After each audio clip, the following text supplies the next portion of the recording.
Hi, folks. I don't know whether it's a comedy of errors or miscommunication, but we canceled the online philosophy 1 and 2 because there was only 2 or 3 people signed up for it.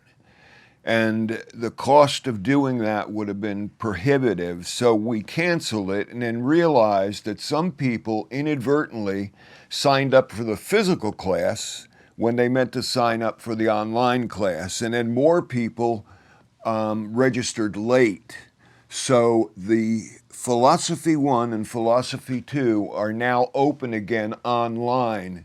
And I know that you have a lot of work schedules and stuff like that. And the beauty of the online is you can download the day whenever you get a chance. So bear with us. Thank you very, very much for your patience. And it's up and running.